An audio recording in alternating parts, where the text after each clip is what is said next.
Hello, folks. Hi there. It's finally another episode of Würfelcast. It's episode 80, and so we thought that's a round number, in a sense. I could wait till I could wait till episode 100 to do my top 100, but in 4 years, and yeah, do it in all 4 at years, yeah, that would be too far away. Maybe we'll do Kyle's top 100 on episode 100 if we get to one before you do the list. See. Yeah, that's a good way to think about things. You know, adding some extra layers of kind of a coincidence. But yeah, don't make faces. This is my top 100. I'm never making faces. So Kyle's been very kind to. You have put yourself on mute. I'm back. Okay. I'm sorry. That's oh wait, let me see. Okay, now I'm back with my microphone. Here you go. I'm sorry. You've put yourself on mute again.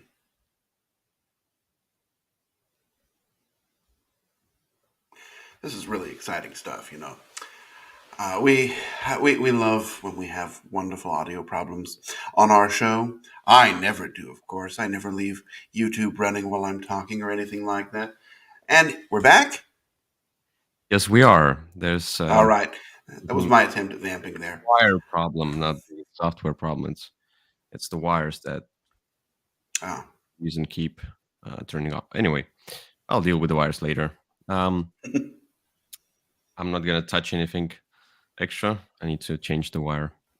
But so we're back. So top 100. What I wanted to say is Kyle dressed up just for my top 100. Yeah, I'm not going to do it for each part, but the fact that I have to rush off to church afterward has nothing to do with it. I hope with each part you don't take off your clothes. So I'll take off an item of clothing each number on the top 100. So when we get to 95, what's happening then? Well, I'm wearing about 17 shirts under here, so You prepared, yeah. So on my top one, you'll be all okay. Let's skip this part. Hang out. Oh, you have to put an adult tag on this thing. 18 plus, no, 21 plus. All right. Anyway, yeah, my top 100s. I now try to do it every year. I think I did it last year, and I think I did it 2021 as well. See, I'm not like that. I only do it on odd numbered years. So yeah. For me, I at some point I did top 50, but the more games you play, the more games you can talk about, and I thought maybe I can manage this top 100. So what I did is I used like I think everybody uses a PubMeeple website to download your collections and what your plays from. You can do that from download those collections from Board Game Geek, and then you can have some filters on, and then basically add them to the list, create the list, and then start ranking that list. And it will do those matchups between games. I don't know what's the formula there, but it matches the games in whatever order, and you kind of compare. And it's really hard and harsh sometimes to compare two games. It's like, okay, so I don't know, like there's a party game, and then there's that huge campaign game. You're like, what I like best. It's like depends on the day, on players I play with. So it's all kind of a relative. It's all. What I want to say is my top 100 is what I feel right now. It could change in half a year. It could change in a few months. There could be new games. But these are the games that I would not say no to, like most of the times. Let's say if there's a particular time where I have only 10 minutes to play, then TI4 is not on the list, But I'm kidding. Is it on the list to begin with? I don't think you've played it. No, no, I don't. But but the whole premise is that yeah, I was comparing them, and I think yeah, I had to put the entries in the StreamYard. So I looked through 50 first, Okay. the 50 of the games, but I'm not completely sure of what my list is. I haven't looked at the rest of my list, my top 50. So that would be a surprise for me as well. And the results that they got were kind of surprising, but on the other hand, I mean, there's so many good games. Um, and the ones that are here in the kind of a lower or upper part, how do you say, of top 100, 100 through 100 through 76 and 75 through, let's say, 51, um, the gap between them is less.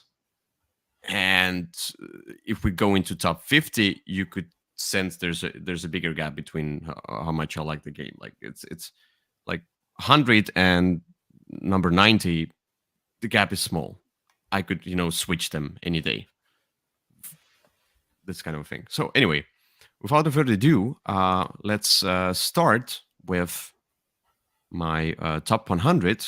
Let me add the screen here so I can show you the games, and let's go through them quickly.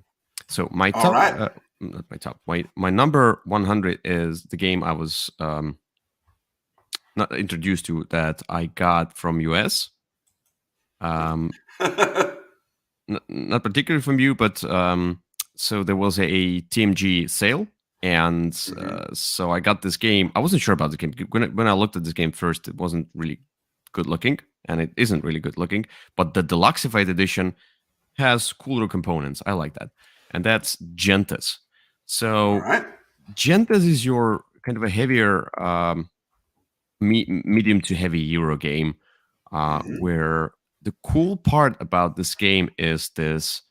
If I can show the player boards have these time track things, and you pick up the tokens. Basically, this deluxe edition has the wooden tokens. These are like the actions that you can do. There are different places for those actions. They do different stuff. You can pick up cards and do contracts. You can build the houses on the board, etc. Blah blah blah. You can get your worker stuff switched out, etc. Like here, etc. But the thing is that you are using those actions, and they have the different time cost. And that's what I really like about Gentis, is like how you manage your time and try to do most of the actions and in the right order, so you can do the best you can. And I also like the workers. You can see they are like, basically it's a not like push and pull, but basically you can, if you have more of the whatever artisans or I don't know, musicians, whatever they are, then you have less soldiers, etc. So you have less, yeah. So all of that, I really like this. More scholars, less priestesses, etc. So all of this management, and your usual cards and doing contracts, and the contracts show you that you need to have certain amount of that particular worker, so you have to shift those workers all the time, and you get some extra stuff. It's just a pleasant experience. Gentis 100. Yeah. All right. If you want to I'm not comment on going to say something. much about it, but I do like this one. It's just one that I haven't played in a while, but I would like to. Every time I think about it, I think, it's probably time to get that one back out again. All right. So my number 99 is, so Gentis was a kind of a civilization game. You could say that. Yeah, you could find the theme there. Thematically, yeah. Yeah, in the rulebooks at least. So 99 is another civilization game, but this is more of a civilization building game, and that's called The Flow of History. So The Flow of History, and yet again, this is Moidea's game design, and the Team G had republished it, made it a deluxified edition with a better artwork, surely. And this is card-based civilization game where you are basically bidding on those cards, putting the coins down, and then they go to the shared pool, and then you can do some stuff to get the coins back. It's a very closed economy kind of a thing, where the coins are, when you bid, the coins are then shared, and then you divide them, and then etc. And it's all about collecting those different icons, and those different icons give you different possibilities. And what I like about this one is when you build your cards, you can see it here, but anyway, eventually when you build your cards into your card pool, you can only have the top card of that particular color or whatever category activated. The bottom cards that you have covered up, they give you icons, etc. So there's a little bit of take that, because somebody can use those red cards or the military cards. They can use those cards to attack somebody or attack everyone, and you need the same symbols and some defense symbols to counter it. So it's basically symbols against symbols. You can get some wonders, give you things. You can get the leaders that you can basically change throughout this one. So I like the whole bidding system.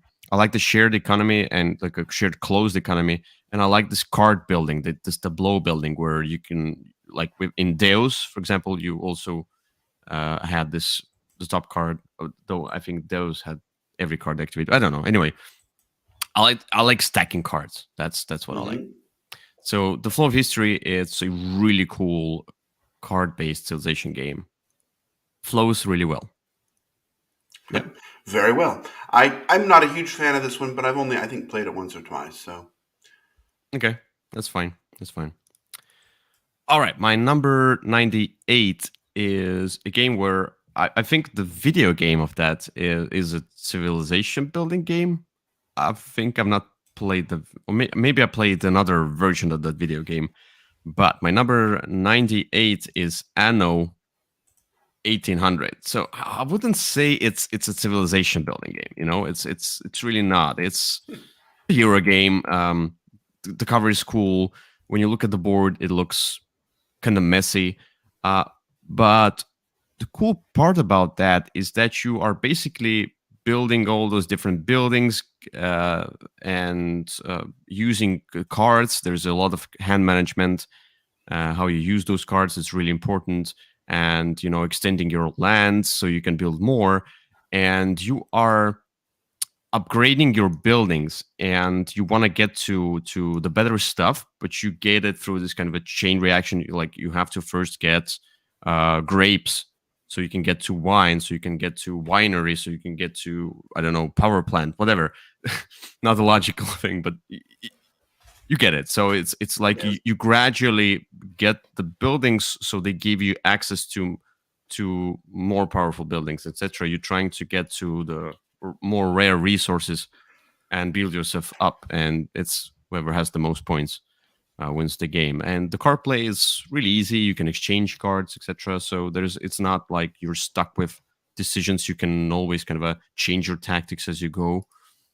I enjoy it despite it's Martin Wallace is not one of my favorite designers. He does good games, but this one, I don't know, it just, the flow of it, it's AP prone somewhat, but the flow of it is very good.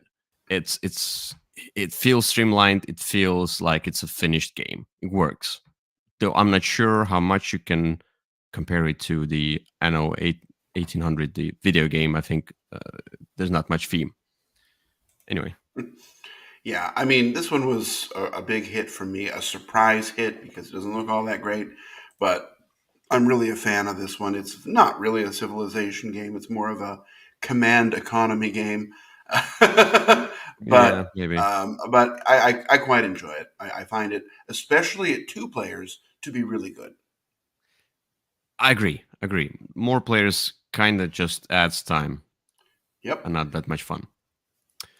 All right. My number 97 is the one that I played not so long time ago and felt like it's not as amazing as I remembered it, but oh no. But the thing is that the company is no longer there, and maybe the expansion would have given some extra to I wanted to buy it in my collection, but I was like, I cannot get the expansion anywhere, so I will not buy it without the expansion. And that's number 97, the Manhattan Project Energy Empire. Oh, So Energy the Empire, expansion is available, I believe, everywhere. maybe now. At that point when I looked at it, it was Oh, not okay. available because the company It was something the happened. expansion came on Kickstarter, and then the guy died, and then there was a hold up and tie up. But I believe the expansion. I mean, I have it. I think it's widely available No, after the maybe. Okay, Kickstarter. okay, yeah, that's cool. But Manhattan Project Energy Empire is I really like Manhattan Project, but I played it so long ago, so I cannot really put it on the list.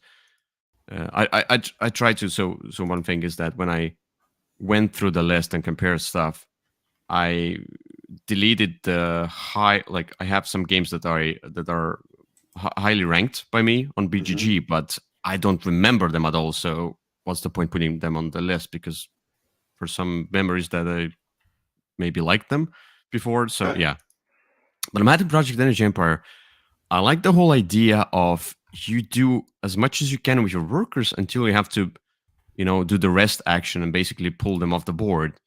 But while they are on the board, they are still blocking some spaces, and you want some other people like, oh, please, please pull your workers, because I want to get to that spot over there. And I like the idea how you can generate energy, and you do that through the dice, but you want to have more energy, and thus you try to get more dangerous dice that will give you hazards on your board. So it's minus points at the end of the game.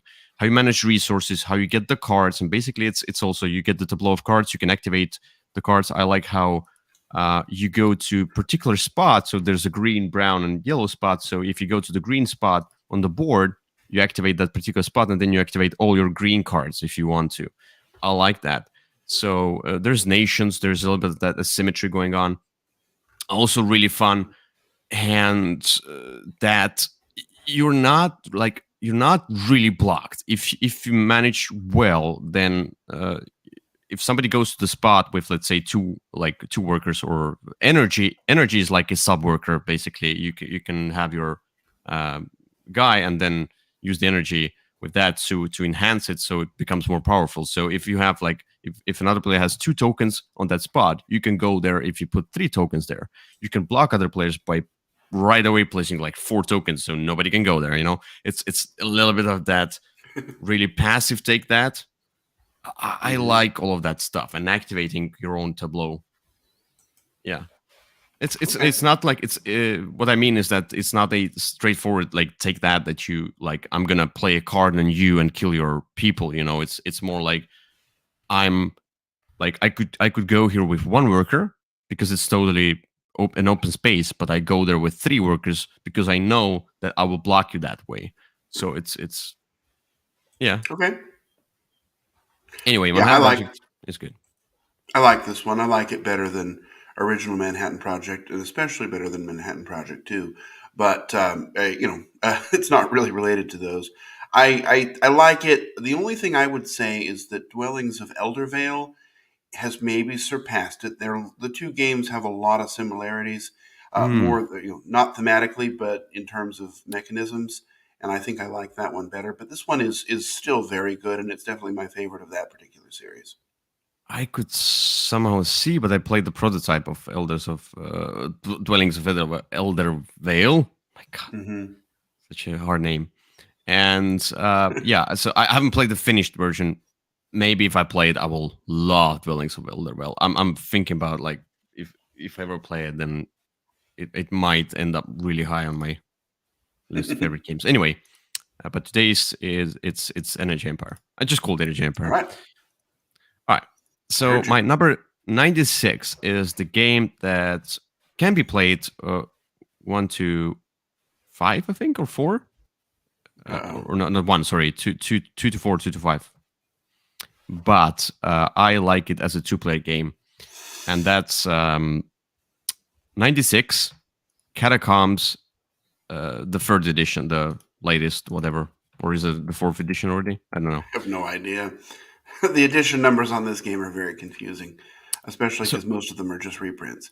but the latest one has a Quantumori art, and basically, Catacombs is a flicking game, and I'm not the biggest fan of flicking games. But now this one has this dungeon crawl going on, and you play heroes. The other person plays the Overlord. Overlord, I think it's a little bit unbalanced, but the Overlord is stronger than the heroes.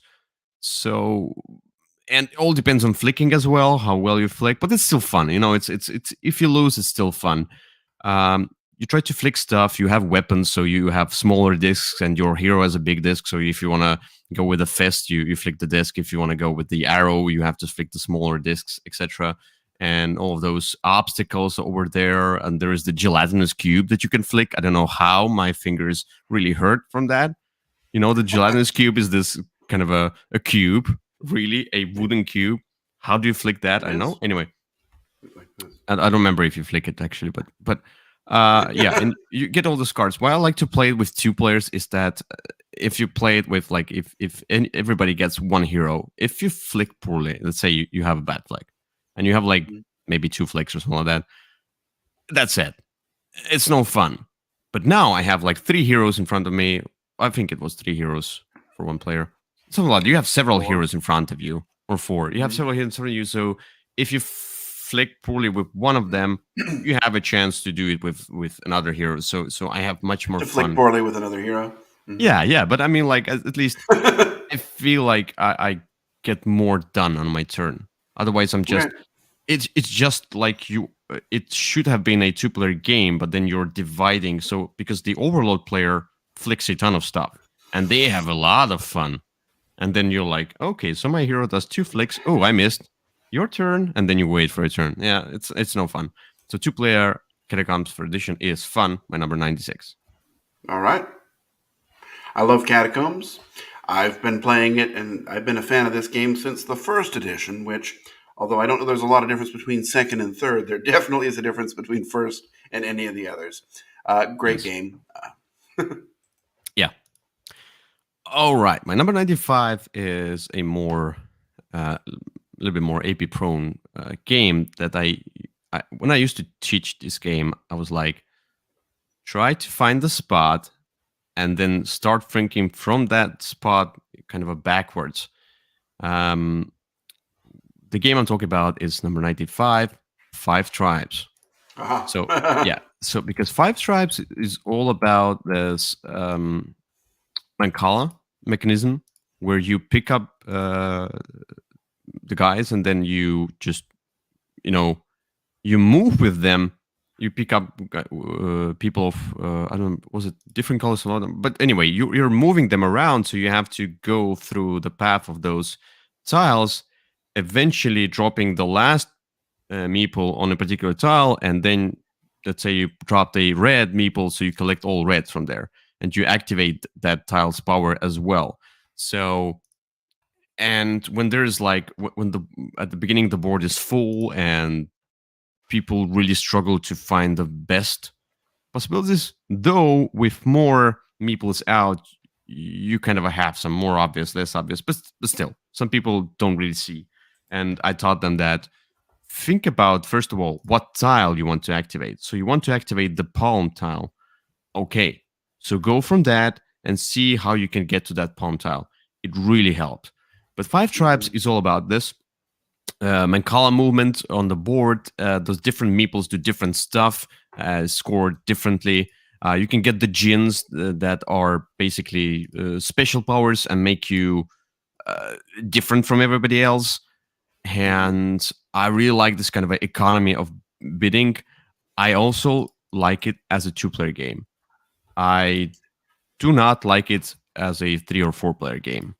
Because with 2-player game, and this is where there was another game from Bruno Catala that is a little bit similar. It's like backwards 5 Tribes. Maybe I'll talk about it later. But the thing with this one is the bidding system is you have 2 pawns that you bid with. You bid with your coins. Your coins are your points at the end of the game. So the more you bid, the more points you give up. Now, with 2 players, you have 2 pawns. So it might happen that you have two turns in a row. You might pay for it a lot, but you'll have a lot of fun by having two turns in a row. Or maybe you'll have one turn, then the player has two turns in a row, and then you have your fourth turn there. So it's all those different combinations that can happen with two players. Who goes first, second, etc. So I really enjoy all of that. And yeah, Five Tribes is just a. It's not that hard. It's rather simple game. It's just the thinking process is a little bit um, gives you a little bit of paralysis. Yeah, It can, but it's a good game. I really enjoy Five Tribes, and actually need to play it again soon. nicer. All right, let's get to number 94. 94 is a very different game that I always thought getting back into my collection, but I have really fun memories. I really like it, but there are some things that I don't enjoy. Number 94 is Merchants and Marauders. Now, Merchants and Marauders is a pirate game. So this is the one that is the closest to there are some video games that I like, the Crusaders, whatever, the Port Royal. I don't remember. There was those games that you manage the ship, you go into the port, you fight the forts, etc. This ship fighting, etc. There are those campaign games, video games that I really enjoyed, that were amazing. Now, this one gives me a similar feel. So, I want to say Five Tribes. Merchants and Marauders has this pirate theme. You go around with your ship. There's some NPCs that can hunt you down if you become a pirate. So you can basically go the pirate road or you can go the merchant road. You can kind of switch. You want to get to 50 gold or something like that. And then you get that through doing the missions through, like, you get rumors in the tavern, then you go to that mission, do the mission. You have this pick up and delivery thing going on where you pick up stuff from one port. You want to, buy low, sell high kind of a thing going on, a little bit of economy. You can fight each other. If you go into the port, you have so many things to do in the port, like to upgrade your ship, exchange the stuff, buy the new crew, go to the tavern, find the rumors, whatever. It's all of that stuff. It's really cool. Now, the thing is, some turns you want to get from port A to port B, but they're far away, so you have to, sail for 2-3 turns. So your turn is like, I pick up my ship, 1, 2, 3, I'm done. And then the next player is like, I'm at the port. Okay, now let me buy a crew. Okay, I'm gonna sell bananas and buy rum.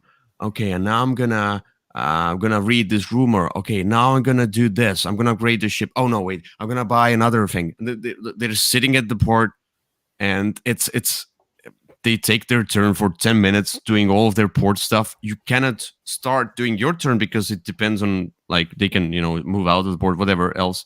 So it slows down the whole game for everybody else if somebody's at the port. So that's the thing that I want them to kind of, if they make a new edition ever again, for it to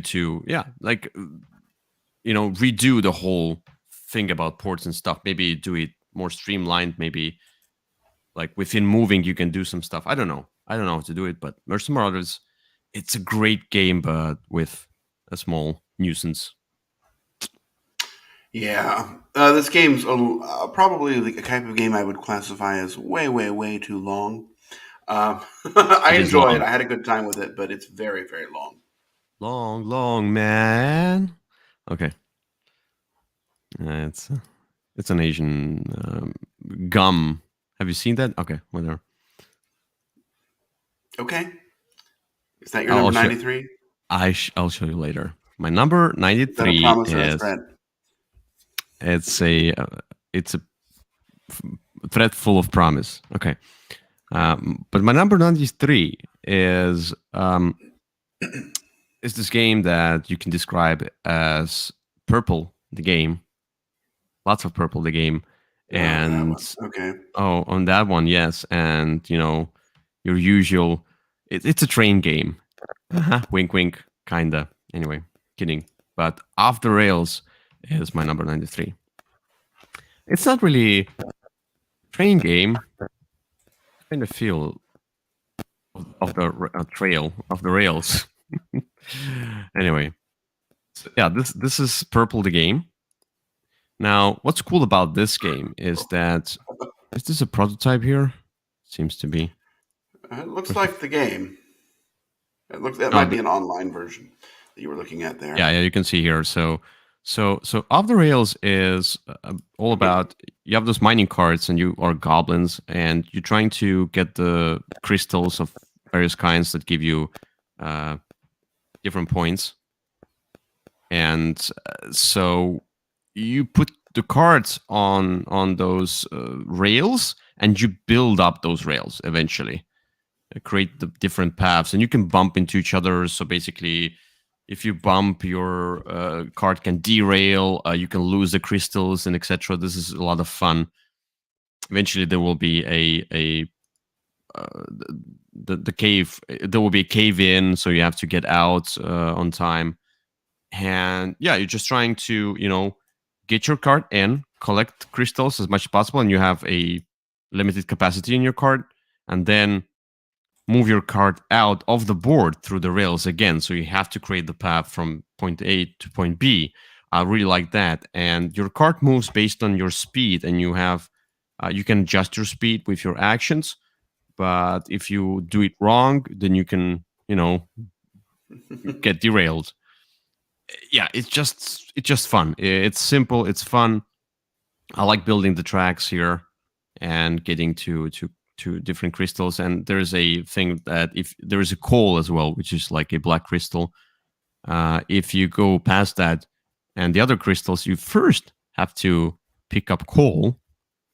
So you have to manage your riding through the coal the way that you don't pick up too much coal. So your cart will be full of coal and none of the crystals.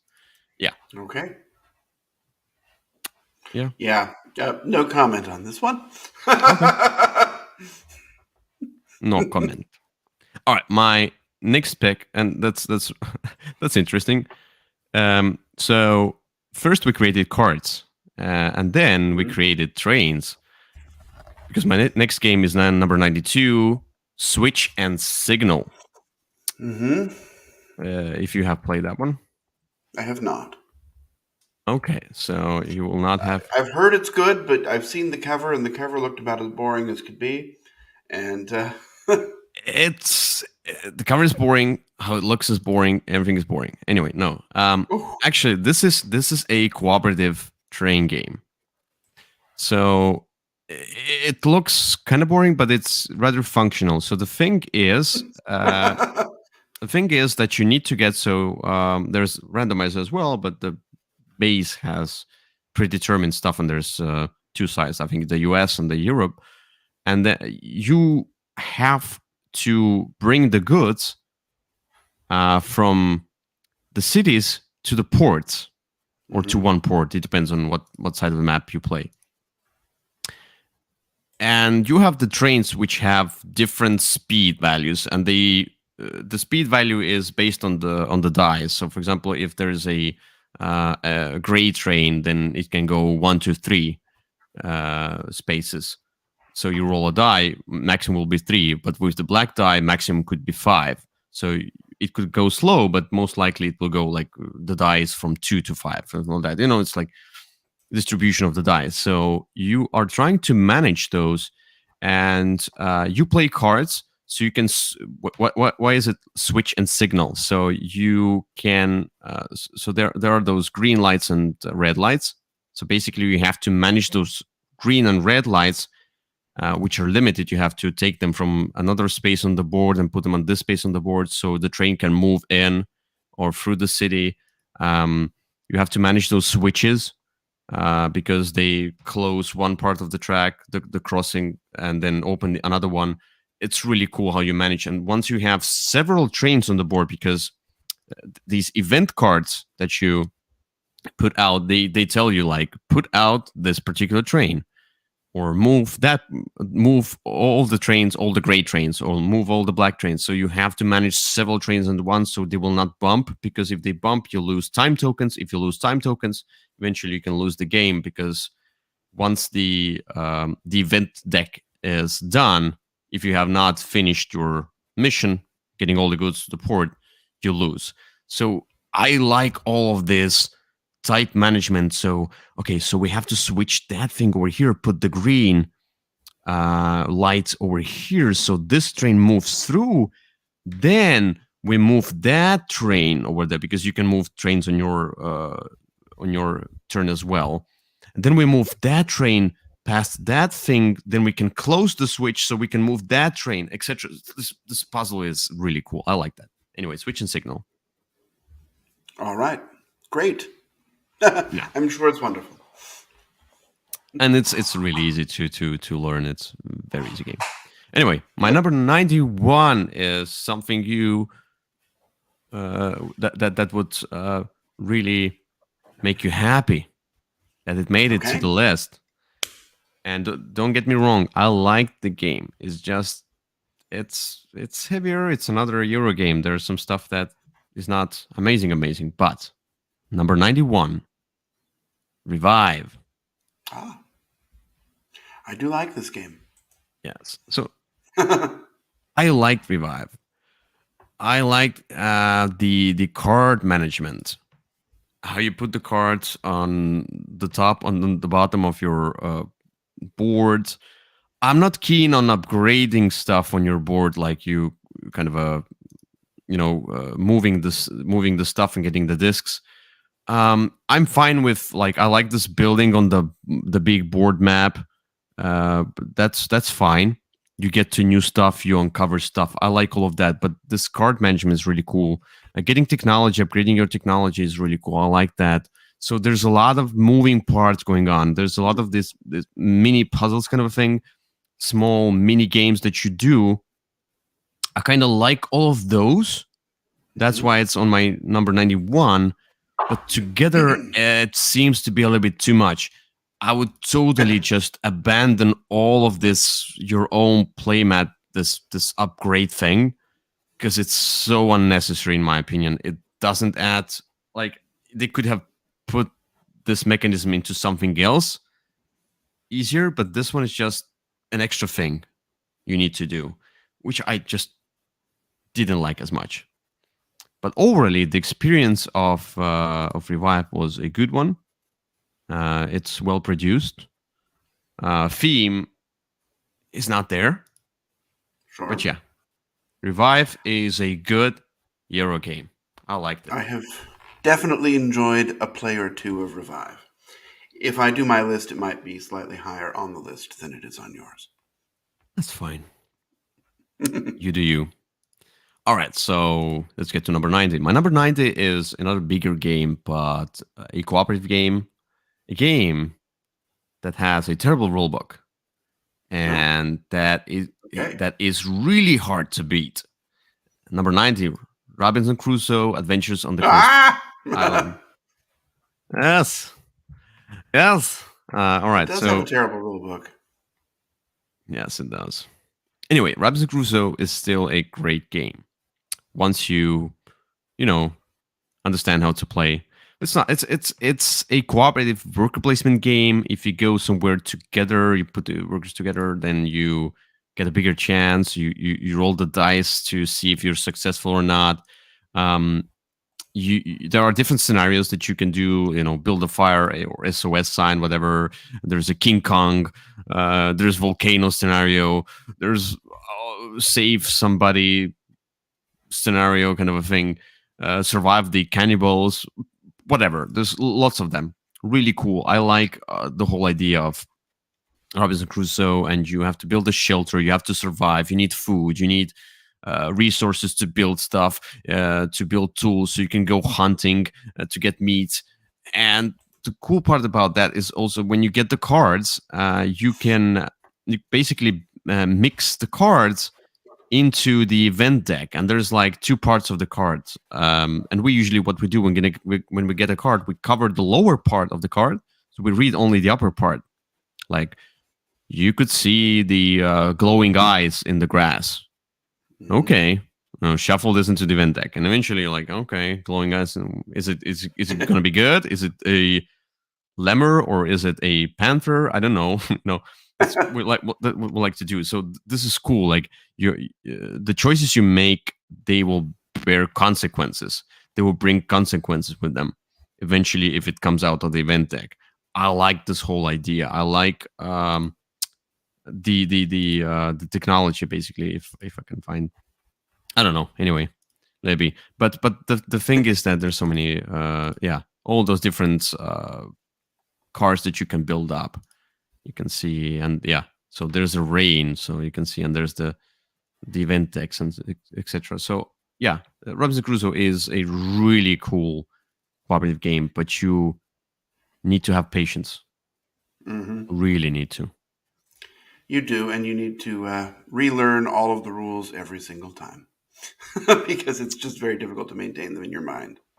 And you probably I'm hoping lose the new version, when it finally eventually comes out, that it'll have a wonderful rule book and it'll be amazing, and I'll never have to buy another version of this game again.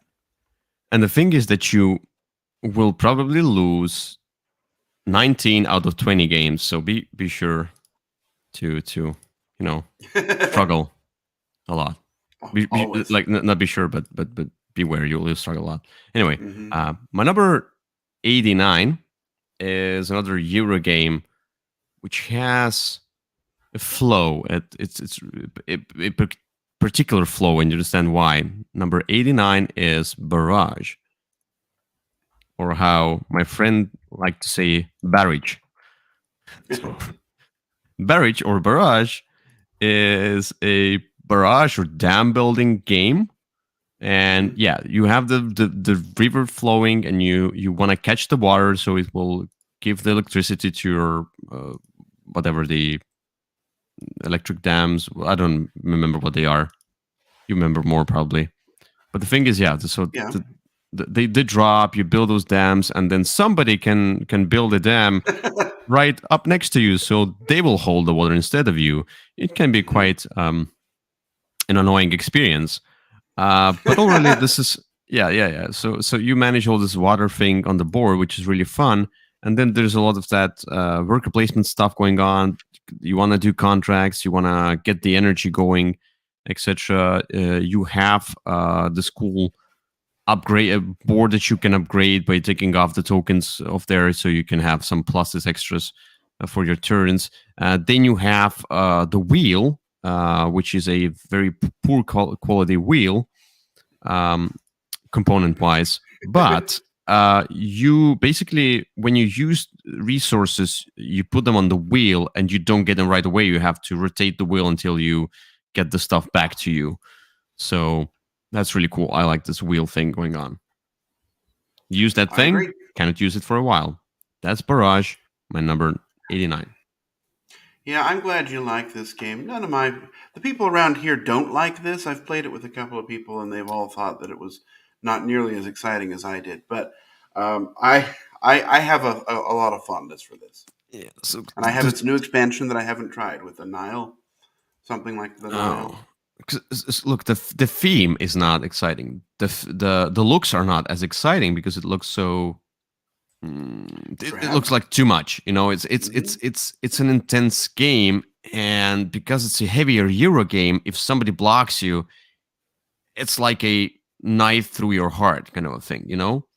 It's not for people with weak hearts. Faint of heart. Faint of heart. Yeah. All right, number 88 is a two-player game, asymmetric two-player game, Raptor. So Raptor is a cool one. I like the idea of playing cards, and the lower number gets to do the special action, but the higher number gets the difference between lower and higher number in basic actions.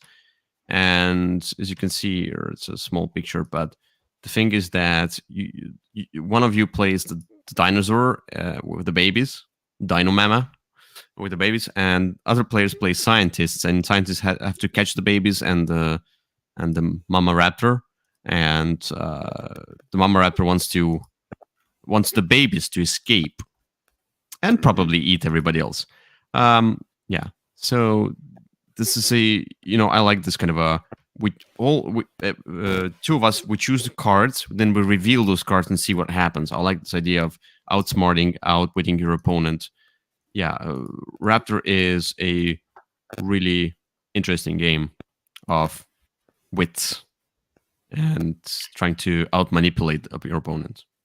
Yeah, I like Raptor, but I really wish that the cards had words on them, because the symbols on the cards and the different actions are not as easy to remember unless you play the game a lot, and having to constantly, and the way the player aid is organized is not all that helpful, so it can really slow down the card selection. True, the player aid is like a A4, kind of a big screen that you look at, read a lot of text. I'm like, okay, so this I can miss that. That's the problem. You need to streamline it. Yeah, true, but still a great game. All right, my number 87 is a very different game where you can go exploring. It's more of a solo game, but I could totally play it with two players as well. 87, Seventh Continent. So Seventh Continent is it's a campaign game. So this is choose your own adventure. You start on a tile and there are numbers, so you like, let's go that way. So you pick up a new card that matches that number and you put it down, and this card now has an event and has other extra 3 paths that you can go to. You're trying to find and cure yourself from the curse, the different scenarios. I haven't played it that much, but as much as I played it, it was really, really fun. The problem with this one is either you play it or you don't play it. You have to be constant in playing this one. Otherwise, you just lose the sense of it, lose the sense of campaign, the feel. That's why it's not in my collection anymore, because I just cannot get it out. I don't play solo, and playing with two players, like playing a session, you probably play for several hours to get the feel. Oh, something's happened with the microphone. Okay. All right, so that's Seventh Continent, a great campaign game, though I heard Seventh Citadel can really replace it. We'll see. I don't know. If it ever comes out. Let's see.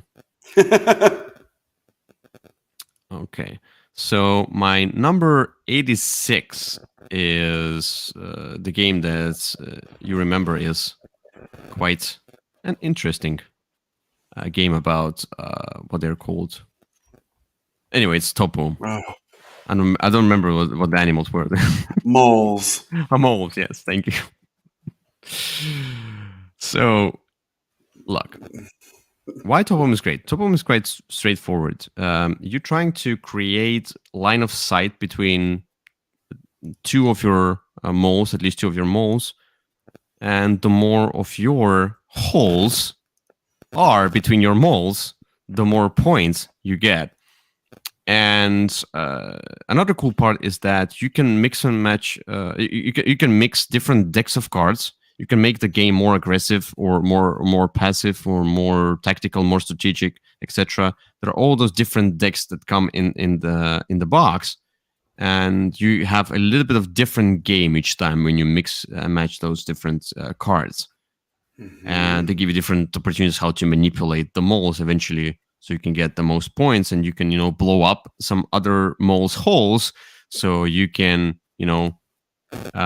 they can be lost in battle, whatever. It's a moles during World War II kind of a theme.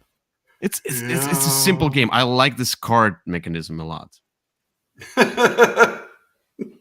Yeah, I wasn't a big fan of this one. This was a dud for me, but you really liked it, and that I cannot deny. True that. Anyway, so this was Topo. Now my number 85 is another game that you might not be the big fan of, or I don't know if you even played this one. Okay. But I enjoy it because of the theme and because it's kind of unique in a sense that Wait, let me hear. Cosmogenesis. I haven't played this one. Yeah. So the worker placement part of Cosmogenesis is quite generic. Great. You're selling it. But wait. It's still interesting But because wait, there's more. Mm-hmm. So Cosmogenesis is based on this kind of a science, how the planets and meteors and whatever else planetary systems are created, and the life on Earth and similar planets, etc. So eventually, you're trying to create those planetary systems with gas planets or with planets like ours, Earth-like planets, and you can clash the meteors into the planets, so the life starts there. And you're trying to get the objectives, kind of a thing. Then you like, oh, you need to have a planet which a planetary system with at least 3 planets of size 3 and 1 meteor, and one of them must be a habited planet, whatever, like all of this stuff. And the cool part is that you can collide comets and meteors and planets. So if you collide 2 planets, let's say one planet is number 3, another planet is number 2 size. So you collide those, so the bigger planet becomes even bigger and the smaller planets become smaller. So now it's 4 and 1. And you can basically destroy one planet but by making another planet bigger. Colliding those planets is, I think, an amazing mechanism. That's just so much fun. You feel like a god. I'm kidding. But the thing is that I just really enjoy this creating planetary system and colliding things, and trying to manage your universe. Yeah, Cosmogenesis. Should play. I'm sure it's amazing. I might try it someday if you bring it along. I sadly don't have it anymore because nobody wants to play it with me. Well, oh, so sad. I'm so sorry. Oh, you are. Oh, you are. Sure. Anyway, number 84 is something you will agree with. The game you will agree with, and that is Burgle Brothers or Burgle Bros. I've definitely played this one. So look, I've got a little bit tired of Burgle Bros, but it gave me a lot. We played it for the first time, and I was really fond of the puzzle that it gives you. So you have to hack. You have to open the tiles so you can hack the computers or the safe so you can get the gold or whatever else, the treasure out. And there are different rooms. Some rooms are bad for you, some good. And there are those guards that go around and they move. They move to you. They follow you all the time. But there are different floors. If you have different floors, so for example, if you go to the next floor, the guard stops moving, but there's several of you. So sometimes you can mix and match that they will not move that way. The guard will not move that way because I'm moving to the second floor. And you're trying to go through the 3 floors, collect the treasures, hack the thing, try not to die and not get caught, and then get to the roof and, escape with a cat or whatever else, the crown. There was a particular thing like you had to escape with the cat or something like that. You found the cat. Remember that? Yes, I do. And you have to bring it along, and it constantly runs away whenever there's an alarm. Yes. yeah. So it's just fun. My number 84, Burgle Brothers. It's a great game. I wish the box were a little bigger. That's true. Something I rarely say, but I wish that box were a little bigger. That's fine. My number 83 is a civilization game. Okay. But it's an easy one. It's streamlined. It's not like it's oozing with theme. Rise of Tribes. It's from the same company who did Dwellings of Elderwell. And the cover is great. The cover is Yeah, amazing. yeah. Okay, I'm Yeah. ready to hear why you love it so much. So it's is it you call it deterministic combat? So the thing is It that is. I'm not into get to the certain amount of points. Rally to points. I don't like that. You know that. But Hmm. in this one, I like the idea of dice and how you get better or worse actions based on is it the moon or a sun or whatever else. Um, and yeah, it's really easy. You get your people out. Deterministic combat. Basically, there's four of my guys, three of your guys. So one of my guys survives, and then I claim that land part. You collect resources from different parts of those lands. There are events, and you could see mammoths and volcanoes and whatever else can do this stuff. And then you build the villages. The villages will give you constant points. Um, yeah, it's just, and you build technologies that will give you boosts. You hear there's a lot, like it's a bigger game, but it's actually a very streamlined, very straightforward game. I like the whole idea of it. It looks cool as well. Yeah, I mean, so this game I have held on to, but it's just barely holding on. First of all, you need the upgraded resources. The ones that come with the game are trash, so True, keep that true. in I mind. had the upgraded Um, version. Yeah. okay. Also, everyone that I've played this with has really not liked it. I enjoy it. I enjoy it in concept, but I have never had a game other than a solo game that's gone over well. Okay. So I don't know. I would love to play this game more, but nobody that I know thinks the same. We might play it next year. All right. Okay. My number 82 is on a game that I think you enjoy. And it has dice, it has poker, it has a town. Mhm. It's a dice town, my number 82. Oh, all right. I Does tried have it. I poker really and a tried. town.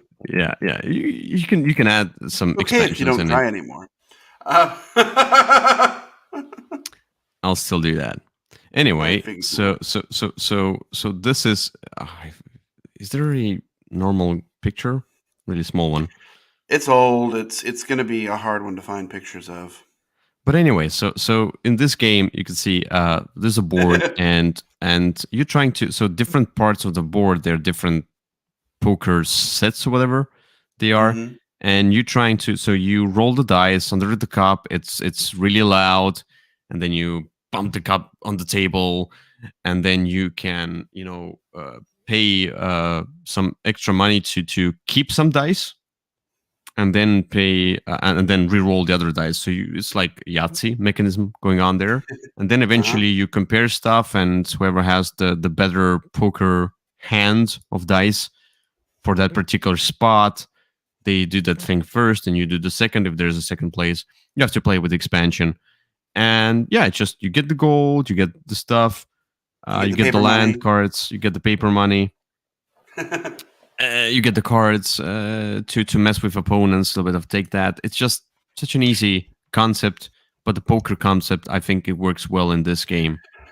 Dice Down, Yeah. I really enjoy it. It's just such a streamlined game. It is an absolutely rock solid game. It's one that I actually, even talking about it, I forget about it, but I need to play this one more. This is a great game. Me too. I keep forgetting about it, and I look back at it, and it's like just the sense of trying to get the poker hands is just so intimidating. No, well, no, it's a really good solid game. I like it a lot. Nice. All right. So my number 81 is the one that you would say is not as good, but Oh, me like it, and that's okay. Hit Z Road. Number 81, Hit Z Road. Hit Z Road is another Martin Wallace game. So you could see I like Martin Wallace games when they are streamlined, small, easy going. So in this game, you have your survivors, you're trying to get through this road, 666 road, whatever it is, Mm-hmm. to till the end with at least one of your guys surviving. Now, at first you have those rows of cards, and like whoever bids the most caps, whatever they are, the resources, they get to choose first. But the more you bid, the less resources you're left with. So you have to be really, really careful about that. And then eventually you can, get the zombies on your path, and then you have to fight. And this is basically a roll the dice and see what happens. But it can create those moments where, like, oh, you're down to the last man standing, and there's like 3 zombies, and then you roll a die, and it's a hit. You killed one zombie. You roll out a die. Oh, are you dead or not? It's just, it creates this excitement around this dice rolling for some reason, though it's so simple. And I like the theme. I like how it looks. It just needs an expansion. It needs a new edition with the expansion to get more content. I don't understand why didn't they, kind of maybe it didn't sell well, but somebody needs to pick it up and do a proper version of this one with some extra stuff. Okay, yeah, this game was fine. I had a good time with it. I'm glad Victor bought it, and I was able to play it with him a couple of times, and then it went away, and I never had to really think about it again. Victor, you mean? Well, the game, well, both actually. I end up thinking about Victor a lot, but and he keeps coming back. But the game is. Is he a clown? Is he a clown? Is he it? From the movie? Okay. No. Mm-hmm. No, I'm trying. I'm really trying. Anyway. You remember, you don't have to try anymore. It's okay. Anyway, my number 80 is it's a party game. It's a game with this ghost theme, Dixit-like, Obscurio. Okay. So Obscurio is a hidden trader cooperative game. And it's really fun. It's easygoing. It's much faster than Mysterium. So one thing that it does better is how fast it goes, how fast you need to choose. There's a timer, so you have to choose fast. And you basically, the trader is trying to make the doors look very similar. And there's somebody of you plays a ghost or the library, whatever, and you're trying to point. So it's Mysterium like. You're trying to point at stuff on the card that correlates to the cards that are in the center of the table. These are like doors. So you have to get through different doors until you get to the end and win the game. And the traitor wants to, mess with your mind and put a door that is very similar to your hints. So people choose wrong doors. So yeah, it's and eventually as you use more time, there will be traps that will be coming out, and those traps can be like you have to reveal the doors. So right now they're all revealed, but then you have to put them all face down, reveal the doors one by one, and you have to decide right away if you will bid on that door before looking at any other door that's over there. It's really cool. It's very Dixit-like. It's a mix between Dixit and Mysterium, in my opinion. It's a cool one. It just needs. And the cards are round. It needs an expansion, or 2, or 3, or 4. It might. And you can't use the other cards from Dixit or Mysterium or whatever in it because they're a different shape. Yeah. But I like this magnetic book where you can hint with those arrows. I like the little red thing that goes over it that makes it all one color. There's some interesting ideas. And the filters, these are like traps. The filter is a trap as well. Yeah, you get traps, so you will not see the colors because sometimes you, as a ghost, you want to point at the color or a particular shape or whatever, but it becomes blurry. And yeah, it's just fun, And the traitor doesn't feel like it's a really bad thing in this game because it's very lighthearted, in my opinion. Yep. It's not like it will stab you in the back. Yeah. My number 79 is going to make somebody happy. Who? Whom? Some animals. Oh, okay. If you guessed it, oh yes, happy pigs. Oh, they are happy, yes. They are happy. I mean, they are happy till choppy. To a certain point. Mm-hmm. Anyway, but happy pigs, I don't know how happy the pigs are. But the happy pigs is this kind of a economic game where you are trying to grow pigs and expand your farm and give them vaccine, give them feed them, etc. You're trying to get the most money, and you have different seasons that have different distribution of action points for each action. So you have those small discs, and each turn you choose a disc, you put face down, everybody, and then it's simultaneous action selection. So you reveal the disc at the same time, let's say, and feeding action has 9 action points. 3 of you chose it. You have to split the action points between 3 of you. But if you are the only one who chose this action, you get all 9 action points. So you're trying to outguess your opponents. What will they choose that I will get the most out of my turn? It's really fun growing pigs, and you can buy several different animals like ducks and even penguins. I think so. Yes, you can. Different birds and I don't know, lambs. So you can buy all the different animals. They do not have any other mechanisms. It's just fun. It's just art. It's just so you can have different animals. Yep. Happy pigs makes me happy. I'm glad. That's my number 79. I'd like to play this one again. Yeah. All right. My number 78 is the game that looks like an app, a phone app, a game on the phone. Automania? No, Automania does not. You played that one. It looks like that as well, but Quadropolis. Oh, okay. It's a city building game. It totally looks like an app. If you look at those buildings. Yeah, I can see that. Yep. So the thing about Quadropolis is that you're trying to build things in your grid, and I like this idea that Meadow has, but Meadow is not a fun game. But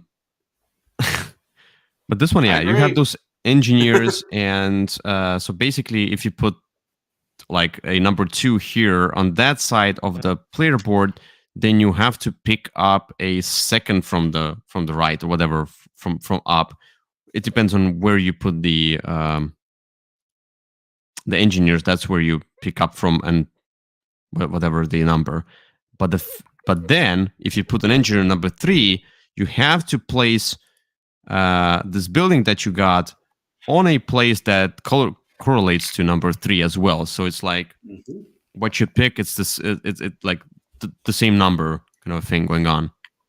Yep. And you have to build the buildings next to each other so they will benefit each other the most, and you have to put the meeple down there and energy that they will generate you more points in the game, and build the towers up, and then build the parks next to factories so they will not pollute your city, etc. So it's a puzzle. It's a efficiency placement puzzle kind of a thing going on there, and then you get points based on how well you have placed all your stuff.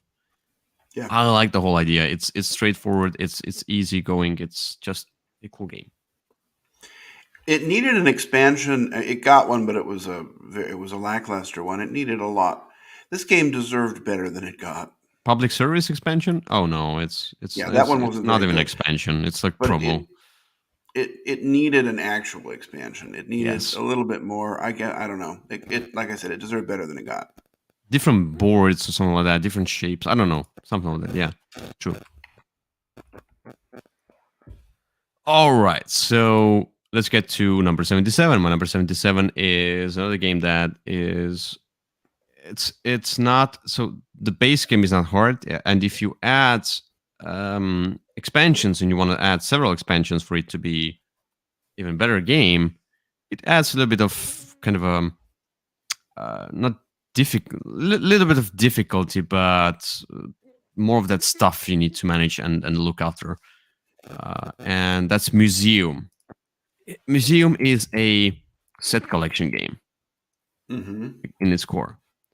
And I really like Vincent Dutrey's art. It's amazing. I like the idea of how you manage your museum. Basically, you pay for the cards with your cards.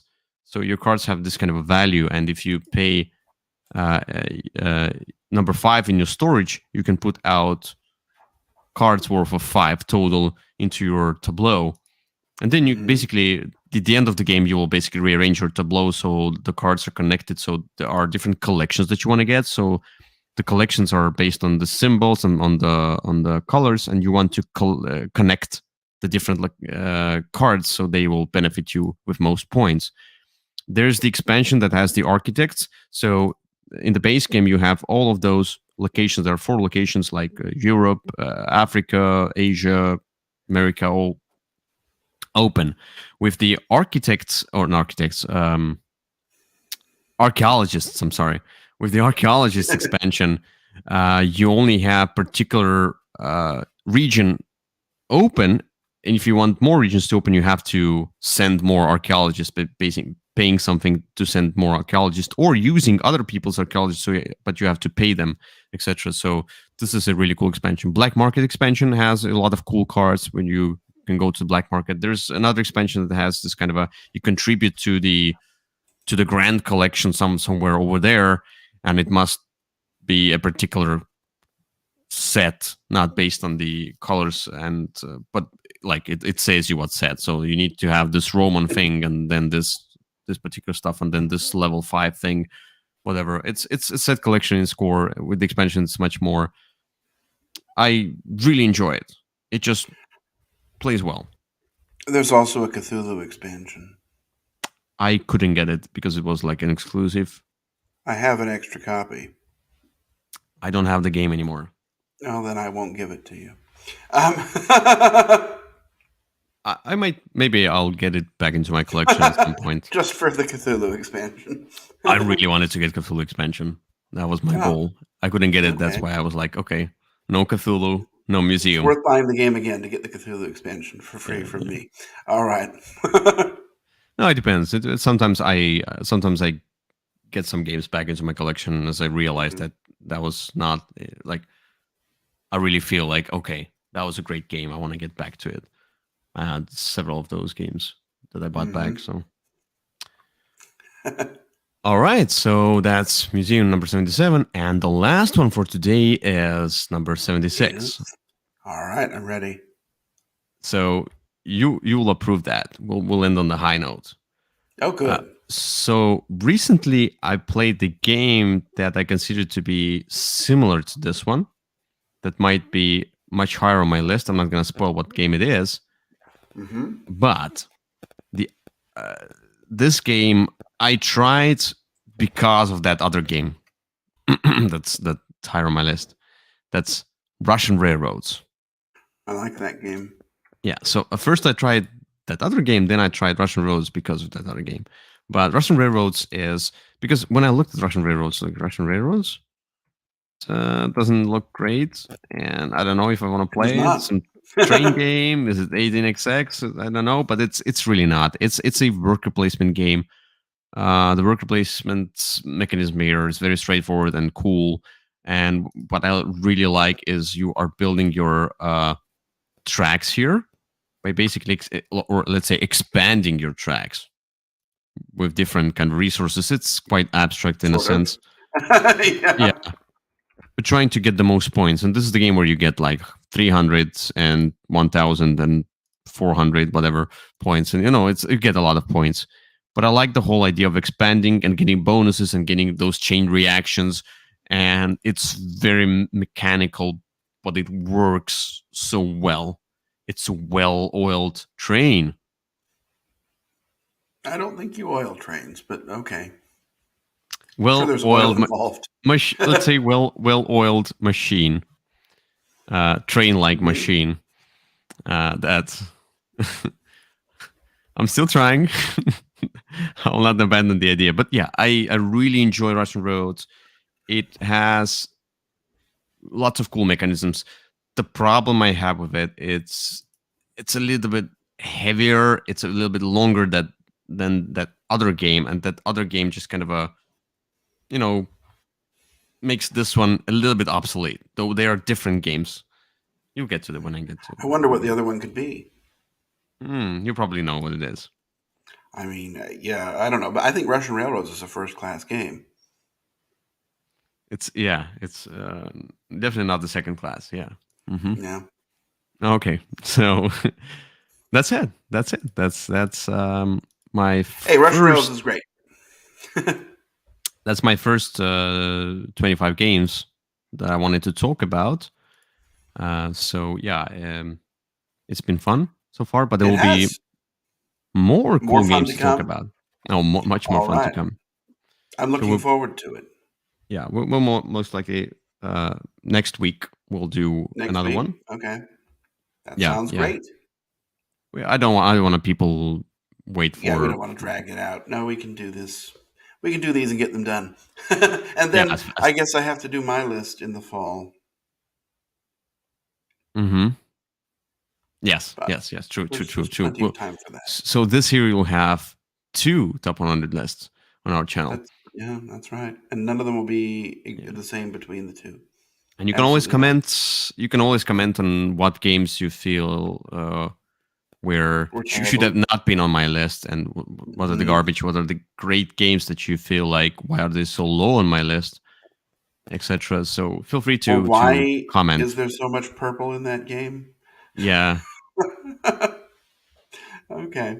And why do you have to oil trains? Yeah.